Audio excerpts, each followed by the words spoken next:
विधानसभा में शोर शराबे और विपक्ष के बहिर्गमन के बीच मुख्यमंत्री योगी आदित्यनाथ ने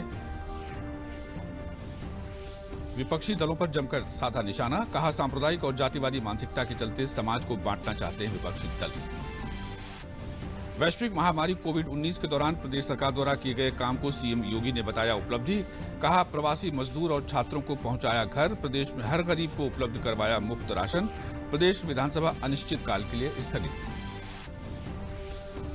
दिल्ली पुलिस को मिली बड़ी कामयाबी। आईएसआईएस का आतंकी धौला कुआं से हुआ गिरफ्तार। दिल्ली पुलिस की स्पेशल सेल ने मुठभेड़ के बाद किया गिरफ्तार। पिस्टल और आईईडी बरामद। आतंकियों के साथी की तलाश का ऑपरेशन जारी। अयोध्या, लखीमपुर, आजमगढ़, बलिया समेत 16 जनपद बाढ़ से प्रभावित। शारदा, पलियाकला में राप्ती, श्रावस्ती में सरयू, एल्गिन ब्रिज में और बलिया में बह रही है खतरे के निशान से ऊपर। नमस्कार, मैं हूं संतोष वाल्मीकि और अब समाचार विस्तार से। शोर शराबे और विपक्ष के बहिर्गमन के बीच मुख्यमंत्री योगी आदित्यनाथ ने विपक्षी दलों पर आरोप लगाया कि वो सांप्रदायिक और जातिवादी मानसिकता के चलते समाज को बांटना चाहते हैं।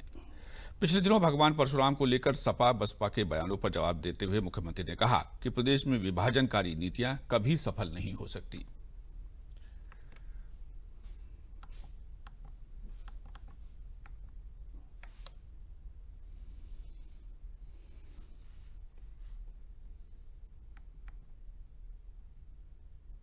का प्रयास किया था। आज फिर वे अपनी उस विभाजनकारी मंशा के रूप में फिर से आगे आ गए हैं और फिर से इस प्रकार की कुत्सित राजनीति करने के लिए फिर समाज को विभाजित करने की ओर अग्रसर कर रहे हैं। ये वही लोग हैं जिन लोगों ने राम भक्तों पर गोलियां चलाई थी। ये वही लोग हैं जो लोग आज जातिवाद का नारा कर रहे हैं, लगा रहे हैं, जातीयता का झंडा लेकर के चल रहे हैं। वही लोग हैं जब सत्ता में आते हैं तो कन्नौज के एक नीरज मिश्रा नाम के भारतीय जनता पार्टी के कार्यकर्ता का सिर काट करके ब्रीफकेस में भर करके अपने आप मंगाते हैं और उस शर्मनाक घटना के बाद भी जनता से माफी नहीं मांगते। ये वही लोग हैं जो तिलक और तिराजू की बात करके समाज को बार बार गाली देते थे और आज फिर नए रूप में बने हुए उत्साह और उमंग के माहौल में किस प्रकार से जहर घोलने का कार्य कर रहे हैं। राम और परशुराम में तात्विक रूप से कोई भेद नहीं। और फिर हम सब के यहां लोक भाषा में संत तुलसीदास जी ने तो बहुत अच्छे ढंग से इसकी विवेचना की है, बहुत अच्छे ढंग से इसको प्रस्तुत कर दिया है। जब धनुष भंग के समय भगवान परशुराम पधारते हैं तो मर्यादा पुरुषोत्तम भगवान श्री राम के ही मुंह से उन्होंने कह दिया कि राम मात्र लघु नाम हमारा, परसों सहित बड़ नाम तुम्हारा।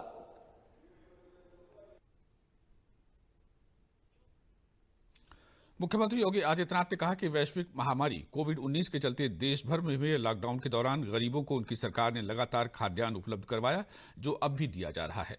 प्रवासी मजदूरों और बाहर पढ़ने वाले छात्रों को भी उनके घरों तक पहुंचाने के कार्यों का जिक्र करते हुए उन्होंने कहा कि इस संकट में प्रदेश सरकार के कार्यों के चलते ही मृत्यु दर सबसे कम रही है। उत्तर प्रदेश की आबादी है महोदय आज के दिन पे 23 करोड़ 78 लाख और उत्तर प्रदेश के अंदर कुल पॉजिटिव केस हैं 1,72,000, सक्रिय केस हैं 48,000,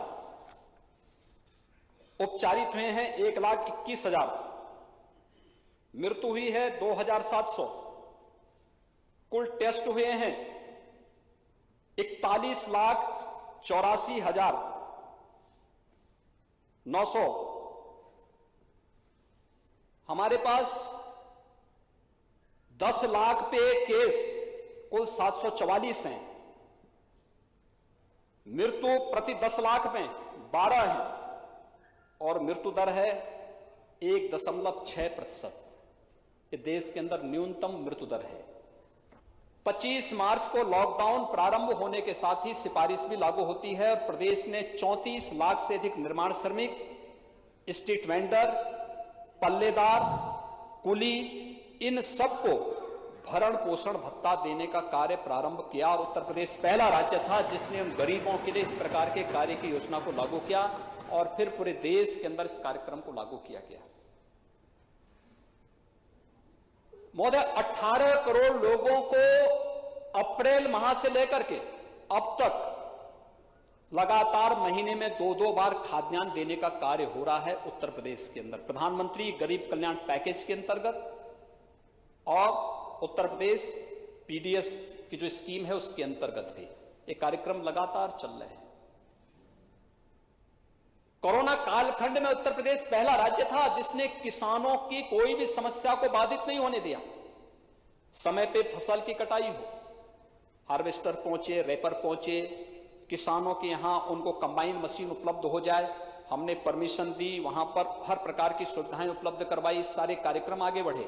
119 चीनी मिलें थी, सभी 119 चीनी मिलें इस दौरान चलाई गई।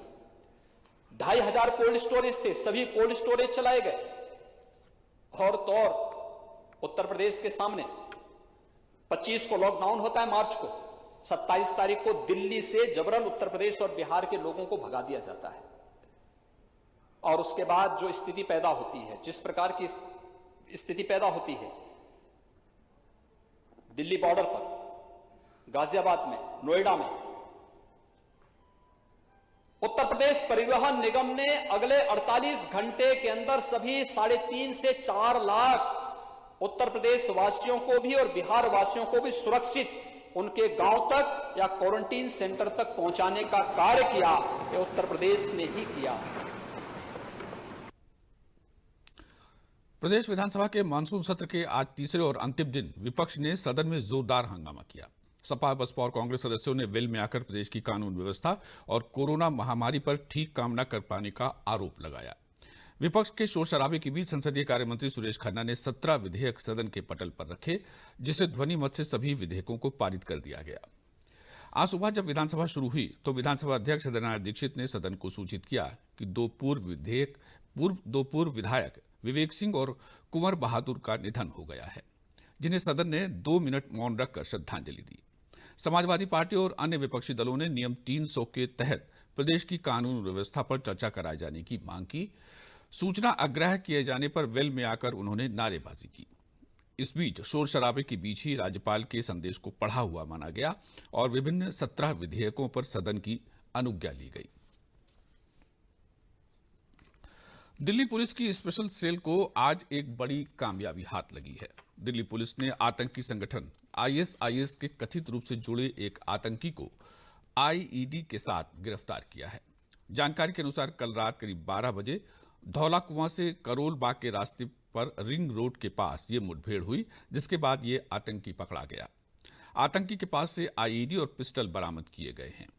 पकड़े गए आतंकी की पहचान अब्दुल यूसुफ के रूप में की गई है।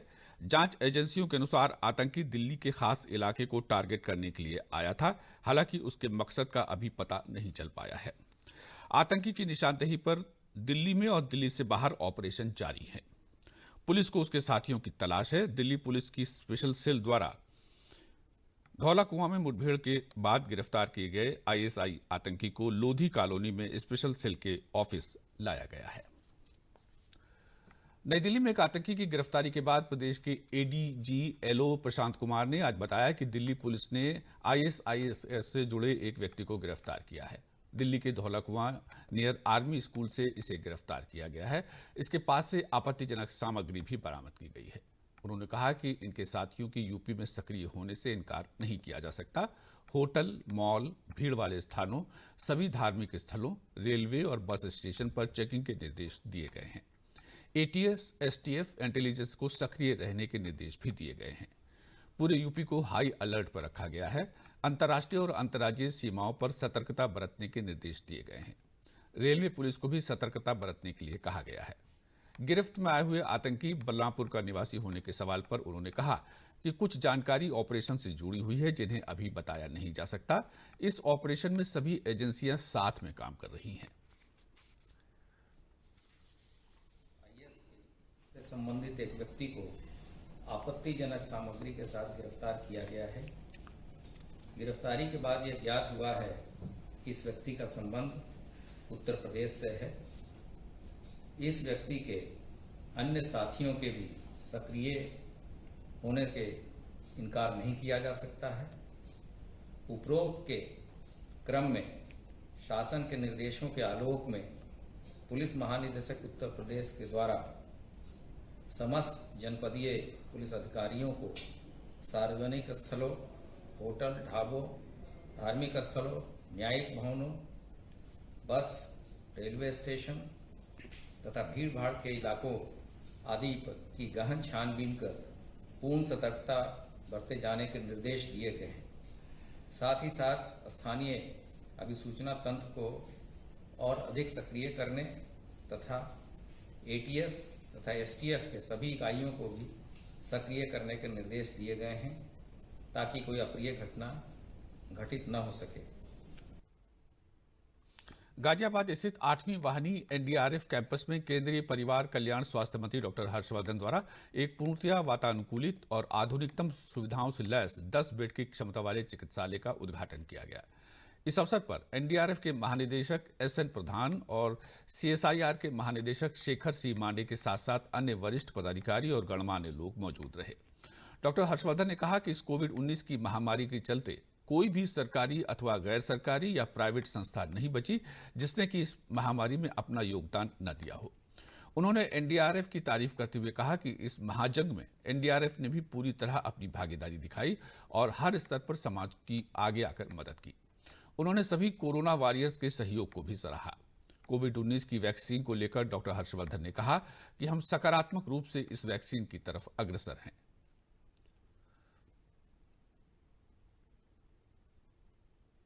Although there are many vaccine candidates which are working in India as well as outside the country also, but 3 vaccine candidates are already in the clinical trial phases, 2 in the phase 1 and phase 2 trial, and the third one in phase 3 clinical trials. And I hope that in the next couple of months we should successfully complete these trials, and once we have discovered an effective, successfully implementable, useful vaccine, we shall certainly ensure that India procures those vaccines and we start giving them to our most vulnerable people. प्रदेश में पिछले 24 घंटे में 132 नए गांव बाढ़ से प्रभावित हुए हैं। अयोध्या, लखीमपुर, आजमगढ़, बलिया समेत 16 जनपद बाढ़ से प्रभावित हैं। शारदा, पलियाकला में, राप्ती, श्रावस्ती में, सरयू, एल्गिन ब्रिज में और बलिया में खतरे के निशान से ऊपर बह रही हैं। एनडीआरएफ और एसडीआरएफ की टीमें मुख्यमंत्री के निर्देश पर लगा दी गई हैं। 1946 शरणालय बनाए गए हैं। खाद्यान्न के 1,17,597 किट वितरित किए गए। 1063 नावें लगाई गई हैं। 784 बाढ़ चौकियां स्थापित की गई हैं। 396 पशु शिविर स्थापित किए गए हैं तथा 288 मोबाइल टीमें लगाई गई हैं जो लोगों के स्वास्थ्य की जांच कर रही हैं। शासन ने जिलाधिकारी को बाढ़ प्रभावित क्षेत्रों में विशेष निगरानी करने के निर्देश दिए हैं। विगत 24 घंटे में लगभग 132 गांव प्रदेश में और बाढ़ से प्रभावित हुए हैं। तो इस प्रकार वर्तमान में प्रदेश के 16 जनपद अंबेडकर नगर, अयोध्या, आजमगढ़, बहराइच, बलिया, बाराबंकी, बस्ती, देवरिया, फर्रुखाबाद, गोंडा, गोरखपुर, लखीमपुर खीरी, कुशीनगर, मऊ, संत कबीरनगर तथा सीतापुर जनपदों के 1034 गांव वर्तमान में बाढ़ से प्रभावित हैं, जिनमें से 628 गांव जलमग्न हैं तथा मरून हैं। प्रदेश में बहने वाली प्रमुख नदियों की स्थिति वर्तमान में इस प्रकार से है। शारदा नदी पलियाकला में लगभग 51 सेंटीमीटर, शारदा बैराज लखीमपुर खीरी में लगभग 6 सेंटीमीटर, राप्ती नदी राप्ती बैराज श्रावस्ती में लगभग 15 सेंटीमीटर, सरयू नदी एल्गिन ब्रिज बाराबंकी में लगभग 1 मीटर 6 सेंटीमीटर, अयोध्या में लगभग 73 सेंटीमीटर तथा बलिया में लगभग 1 मीटर अपने खतरे के निशान से ऊपर बहनी सूचित की गई हैं। प्रभावित जनपदों में सर्च एंड रेस्क्यू हेतु पर्याप्त टीमें लगाई गई हैं। वर्तमान में एनडीआरएफ की 15 टीमें तथा एसडीआरएफ और पीएसी की 60 टीमें प्रभावित जनपदों की मदद हेतु सर्च एंड रेस्क्यू हेतु लगाई गई हैं। माननीय मुख्यमंत्री जी के निर्देश के अनुसार प्रदेश में लगातार प्रभावित क्षेत्रों में राहत कार्य किए जा रहे हैं। बाराबंकी में सरयू नदी का जलस्तर एक बार फिर बढ़ने लगा है। बीते दिनों से जारी बारिश के बाद नेपाल की पहाड़ी नदियों का पानी सरयू में छोड़े जाने से पानी दोबारा बढ़ रहा है। पिछले हफ्ते जलस्तर खतरे के निशान से 1 मीटर ऊपर तक पहुंच गया था, मगर वो बाद में धीरे धीरे घटने लगा तो लोगों ने राहत की सांस ली थी। इस समय जिले के रामसरीही घाट, सिरौली, गौसपुर और रामनगर तहसील में 85 गांव बाढ़ से प्रभावित हैं। इनमें से 47 गांवों में आवागमन के रास्ते पानी के बहाव से कट गए हैं। गांव से बाहर आवागमन के लिए नावों की व्यवस्था की गई है। मदद हुई, गल्ला मिला है, नाव की व्यवस्था है, मदद है ही हम काम। क्या गले में किस तरह से कितने परिवार हैं आपके? हमारे तो हम लोग को हम 7-8 जने। अच्छा, तो हर आदमी को मिल गया? हाँ, हमका मिल गया। अच्छा, बेटा हमारे गांव का मिल गया। अच्छा, तो मिट्टी की तेल मिल रहा है और क्या मिल रहा है? हाँ। इसमें अरे आटा है, चावल है, 2 किलो दाल है, 2 किलो चना है और मिर्चा है और धनिया है, हल्दी है, 1 किलो रिफाइंड का तेल है, नमक है, माचिस है, मोमबत्ती है। सरकार द्वारा आपको बाढ़ राहत सामग्री वगैरह कुछ मिला है? हाँ, मिला, राशन पानी मिला है, धूप मिला है। लोग गांव से निकलकर एल्गिन ब्रिज, चरसड़ी तटबंध, अलीनगर, रानीमऊ तटबंध व हेतमापुर सुंदरनगर तटबंध पर रह रहे हैं। वहीं जिला प्रशासन की तरफ से बाढ़ की हालत को देखते हुए राहत और बचाव कार्य लगातार जारी है। पशुओं के लिए भूसा, बीमार लोगों का लगातार उपचार और राहत किटों का वितरण बराबर किया जा रहा है। हम लोगों ने बाढ़ को देखते हुए हम लोगों ने बाढ़ चौकियां भी अपनी बना रखी हैं। बाढ़ चौकियों पे सारी व्यवस्थाएं कर रखी हैं। इसके अलावा इस पूरी तहसील क्षेत्र में हम लोगों ने लगभग 200 नावें हम लोगों ने अरेंज करके रखी हुई हैं और जहां ज़रूरत पड़ रही है वहां पे नाव को लगाया जा रहा है। लेखपाल भी हमारे लगातार फील्ड में ही हैं, चौकियाँ भी एक्टिवेट हैं, डॉक्टर भी हमारे चौकियों पर तैनात हैं और जो लाइफ जैकेट्स या अन्य चीज़ें जरूरी सामान है सारे कुछ हम लोग चौकियों को उपलब्ध करा दिए हैं। इसके अलावा इस बार हम लोगों ने 7 आश्रय स्थल भी स्थापित किए हैं। यदि कहीं हमारी किसी आबादी को कोई दिक्कत होगी तो हम आश्रय स्थल में उनको शिफ्ट करेंगे। इससे हम क्लोरीन टैबलेट सभी गांव वालों को दे रहा हूं कि 1 बाल्टी पानी में 20 लीटर पानी में 1 गोली अगर डाल देंगे तो वो पानी साफ हो जाएगा। उसी से खाना बनाएं, उसी को पिएं पानी, तो ये बीमारी फैलने का अंदेशा बहुत कम हो जाएगा। मुरादाबाद की 82 वर्षीय वृद्ध महिला शशि मेहरोत्रा ने अपनी सकारात्मक सोच और अस्पताल के चिकित्सकों की मेहनत के कारण 8 दिन में ही कोरोना को मात दे दी, जिसके बाद कोरोना से जंग जीती बुजुर्ग महिला को सम्मानित करते हुए अस्पताल से डिस्चार्ज कर दिया गया। वहीं बुजुर्ग महिला ने बताया कि नियमित योगाभ्यास, सकारात्मक सोच और अस्पताल में दिए जाने वाले पौष्टिक खाने की बदौलत ही ये सब संभव हुआ है। उन्होंने कहा कि कोरोना से घबराने की नहीं बल्कि खुद की सुरक्षा करने की जरूरत है। मास्क लगाएं, हाथ धोएं, पौष्टिक खाना खाएं और अपनी सोच सकारात्मक बनाए रखेंगे तो कोरोना से जरूर जीत हासिल करेंगे। बहुत बढ़िया सेवा दी गई, बहुत अच्छा खाना दिया गया, बहुत सेवा दी गई। मैं सब बातों से संतुष्ट हूँ और मैं बिल्कुल ठीक हूँ। बुजुर्ग एक पेशेंट हमारी है जिनकी एज प्लस 82 बताई गई है। उनको आज हम सफलतापूर्वक उनको ट्रीट करके आज उनको डिस्चार्ज करने जा रहे हैं और मैं कह सकता हूं कि शायद ये हमारे ज़िले में सबसे बुजुर्ग मरीज हो जिसको कि हम लोगों ने सफलतापूर्वक उनका उपचार किया और कोविड से मुक्त करके आज उनको घर भेजने में हमें बहुत खुशी हो रही है। प्रधानमंत्री गरीब कल्याण रोजगार अभियान लॉकडाउन के दौरान बाहर काम कर रहे श्रमिकों के लौट के गांव में आने पर उन्हें रोजगार के साधन मुहैया करवाने के लिए चलाया जा रहा है। हरदोई जिले में लगभग 500 गांवों में गांव के गलियारों, आंतरिक सड़कों को इंटरलॉकिंग अथवा खड़ंजा से पक्का कराने का मनरेगा में मजदूरी करके काम करवाया जा रहा है।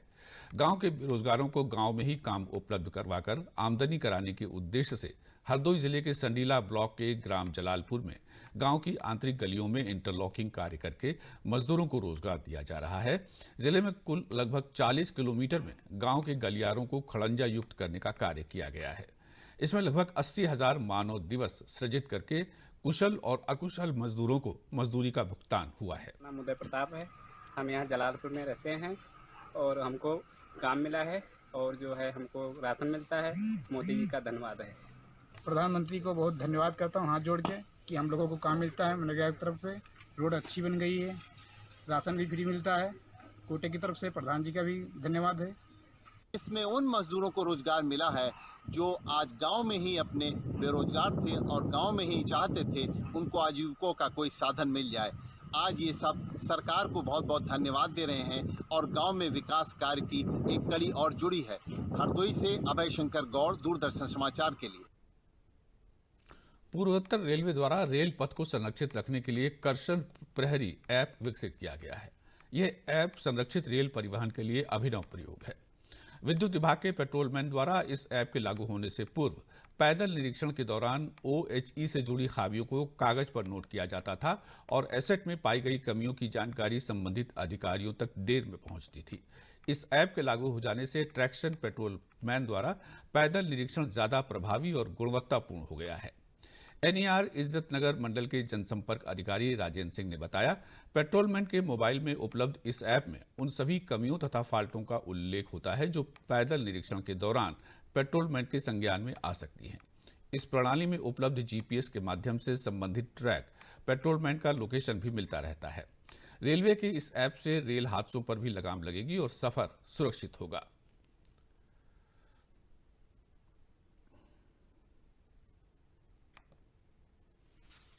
कि संरक्षित ट्रेन संचलन को सुनिश्चित करने के लिए कर्षण प्रहरी ऐप का इस्तेमाल किया जा रहा है। ये प्रहरी ऐप जो है पेट्रोलमैन को जो हैं जितने भी हमारे पेट्रोलमैन हैं डिवीज़न पे जो पेट्रोलिंग करते हैं वो GPS ट्रैकर से जुड़े हुए हैं। उनकी लोकेशन भी मिलती रहती है कि हमारा पेट्रोलमैन कहाँ है और क्या काम कर रहा है। संभल जिले की चंदौसी में गणेश चतुर्थी के अवसर पर गणेश मंदिर में गणेश महापूजन सोशल डिस्टेंसिंग का पालन करते हुए आयोजित किया गया। गणेश चतुर्थी में लगने वाला मेला इस बार कोरोना महामारी के कारण आयोजित नहीं किया जा रहा है। कोरोना वायरस के बीच गणेश मंदिर में गणेश महापूजन श्रद्धालुओं ने सोशल डिस्टेंसिंग का पूरी तरह पालन करते हुए किया। पुलिस क्षेत्राधिकारी चंदौसी अशोक कुमार सिंह ने बताया कि गणेश मंदिर में पूजन के दौरान सभी श्रद्धालुओं के द्वारा सोशल डिस्टेंसिंग का पालन किया गया। वहीं गणेश मेला आयोजन कमेटी के संस्थापक डॉक्टर गिरिराज किशोर ने बताया कि महापूजन के दौरान श्रद्धालुओं ने सोशल डिस्टेंसिंग करते हुए सरकार द्वारा जारी की गई गाइडलाइन का पूरी तरह पालन किया। गणेश जन्मोत्सव के अवसर पर चंदौसी में मंदिर में दर्शन पूजन लोग कर रहे हैं। यहाँ पे पुलिस व्यवस्था पूरी लगी है। सभी को सोशल डिस्टेंसिंग के साथ मंदिर में प्रवेश करने दिया जा रहा है। सभी लोग ये सैनिटाइजर लगा के ही अंदर जा रहे हैं। यहाँ टनल लगा हुआ है, उससे प्रवेश करके जा रहे हैं और वहाँ पे किसी को भी प्रसाद वितरण की अनुमति नहीं है। जा रहे हैं लोग दर्शन करके और तुरंत वापस हो रहे हैं। देखिए, जो पूजन है वो सरकार द्वारा जो भी उन्होंने हमें गाइडलाइन दी है कि कोरोना महामारी को देखते हुए आपको ये सारे प्रबंध करने हैं, तो उस प्रबंध में हमने एक सैनिटाइजेशन टनल भी लगा रखा है। एंट्री पर हैंड सैनिटाइज़र भी लगा रखा है। तरह जो लोग मास्क नहीं पहन के आ रहे हैं वो मास्क भी वहाँ उनको प्रोवाइड कर रहे हैं। साथ में हम लोगों ने रिंग्स रोड पे बनाए हुए हैं, तो सोशल डिस्टेंसिंग के अनुसार पर ही मतलब उसकी गाइडलाइन के अनुसार उनको 2 मीटर की दूरी पे सब लोग को गाइडलाइन से खड़ा कर रहे हैं और मंदिर में सिर्फ 5 लोगों का प्रवेश है। ऐसा ही हमें आदेश है सरकार द्वारा कि मंदिर में जो भी दर्शन होंगे वो दूरी बना के ही दर्शन होंगे। भैया बराबर पालन कर रहे हैं शासन का और प्रशासन का, जो भी हमारे ऊपर आदेश है उसका हम पालन कर रहे हैं बराबर और डिस्टेंस मेंटेन कर रहे हैं। और अंत में प्रमुख समाचार एक बार फिर।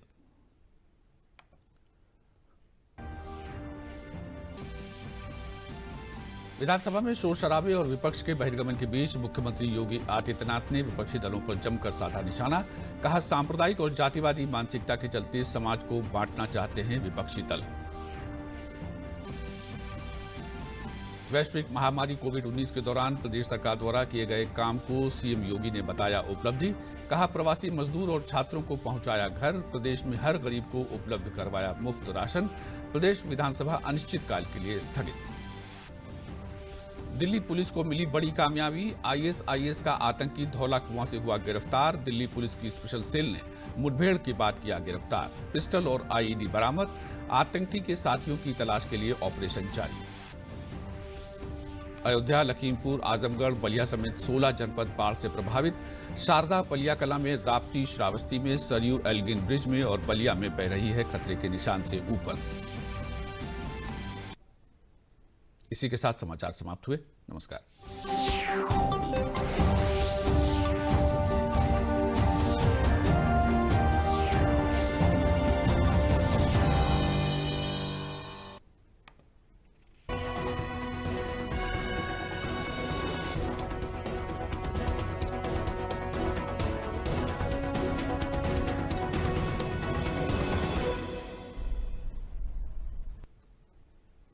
और अब प्रस्तुत हैं विधानमंडल समाचार।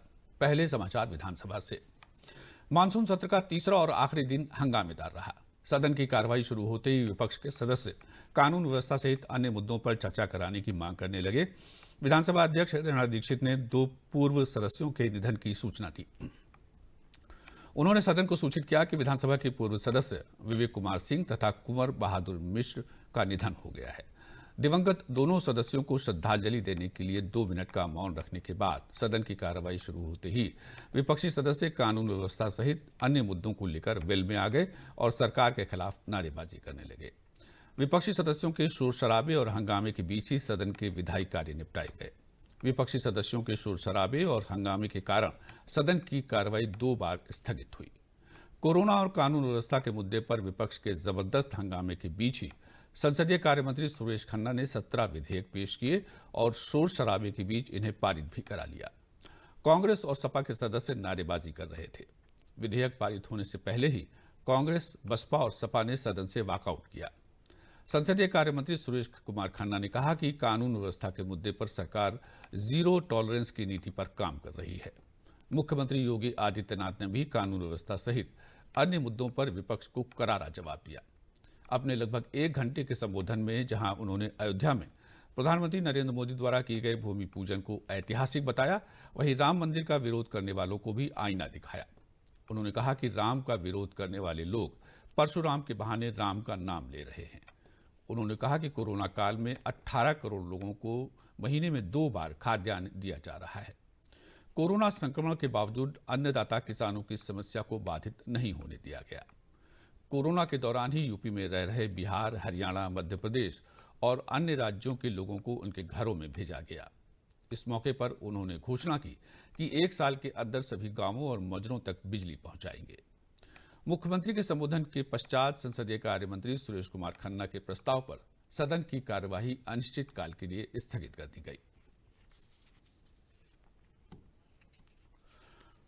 और अब समाचार विधान परिषद से। शनिवार को सदन शुरू होने के पूर्व ही सपा सदस्य सभापति के कक्ष में पहुंच गए और उन्होंने वहां धरना दे दिया। उनका कहना था कि कल शुक्रवार को आरक्षण संबंधी विधेयक जिस तरह से पारित किया गया वो तरीका ठीक नहीं है, उससे गलत परंपरा पड़ी है। विधेयक को दोबारा से लाया जाए। इसको लेकर सदन की कार्यवाही 11 बजे शुरू नहीं हो सकी। सभापति ने लगातार कई चरण में सदन को अपराह्न 2:30 बजे तक स्थगित किया। 2:30 बजे सदन शुरू होते ही नरेश उत्तम ने कहा कि आरक्षण विधेयक पर विपक्ष अपना संशोधन प्रस्ताव लाना चाहता था, लेकिन अधिष्ठाता ने उनको मौका नहीं दिया। नेता प्रतिपक्ष रामसुंदर दास निषाद ने कहा कि मेरी बात भी नहीं सुनी गई, जल्दी जल्दी काम निपटा दिया गया, ये गलत परंपरा है। सभापति इस पर विचार करें और कल हुई गलती भविष्य में न हो। विधेयक दोबारा आना चाहिए।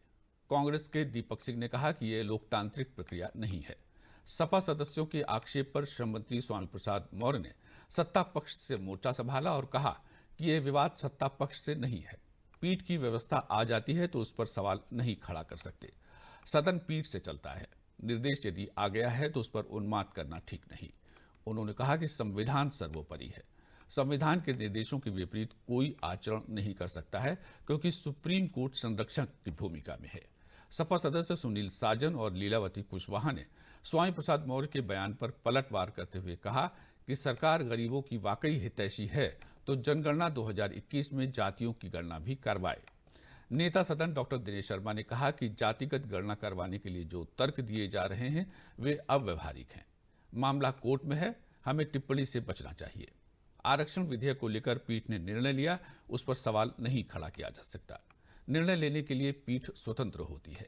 इसके बाद सपा के रामसुंदर दास निषाद, नरेश चंद्र उत्तम, शशांक यादव और अन्य सदस्यों ने प्रदेश में 69,600 प्राथमिक विद्यालयों में हो रही शिक्षक भर्ती में आरक्षण के मानक को पूरा करवाए जाने का मामला कार्यस्थगन के रूप में उठाया।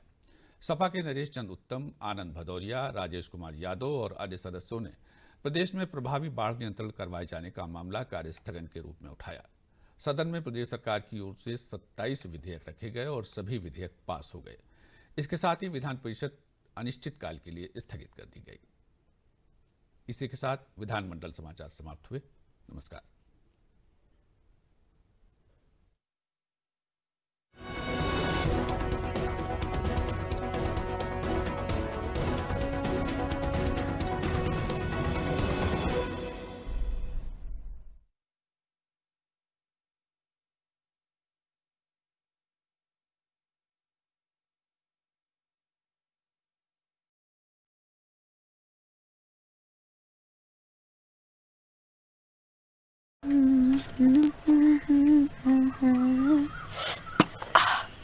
सुनो। हाँ,